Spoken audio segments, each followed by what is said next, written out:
Stan Margulies, Papa Bear, the producer, physical producer of Roots, he said, maybe you should meet LeVar so you can get some kind of thing going on. So me and LeVar, we had dinners and stuff. I loved him, loved his family, and we got along. So now he needed help sometimes in parts of the scenes when we were in Savannah, Georgia, and Charleston, and we got real close. So I'm Fidler and he's Kunta Kinte, and the relationships got really blended. Lou and LeVar and Fidler and Kunta Kinte got, and it worked on the screen. So now, here he is being whipped, and this guy who whipped him, and LeVar is acting his butt off. And all of a sudden, LeVar and Kunta Kinte began to blend. And Alex is standing there, and involuntarily, probably one of the first times in my acting career, I didn't have to summon up anything. It just welled up, and I just had to hold it. And it finally, the whipping scene is over, and I might have the last line. And the last line was, "What you care what that white man calls you?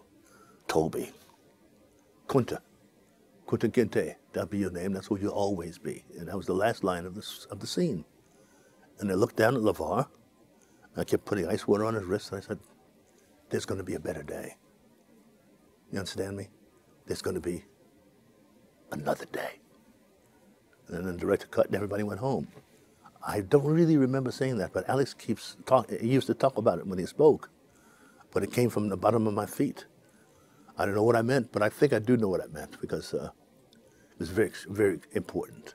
It was another day other than being handcuffed to trees, another day where there's no more lynching, another day when we're equal. There's going to be another day when we have a first black president. There's going to be another day. I think of all of the moments in the series, that's my favorite. And it's a moment where Kunta never opens his eyes. I mean, Kunta's moment was the moment before. Once they cut him down, it's all Fidler. It's all Fidler. And Lou is absolutely transcendent in that moment, because the compassion that just comes pouring out of that man. And, you know, you have to remember that there was a hierarchy that was imposed on us in slavery. And there were slaves who worked in the fields, and there were slaves who worked in the house. And Fidler had risen within that hierarchy to a place of privilege. And he was given the responsibility of training a wild, fresh off the boat African. And all of the privilege that he had attained was on the line, on a very personal level for him. And so he had been really hard on Kunta throughout the course of that tutelage. And to see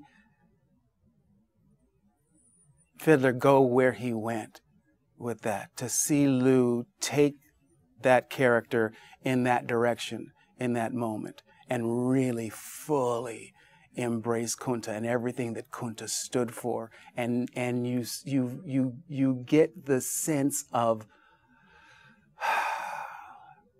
loss for Fidler, that his opportunity to be a Kunta has long passed him by, but he values and treasures the strength of character, the wildness in Kunta.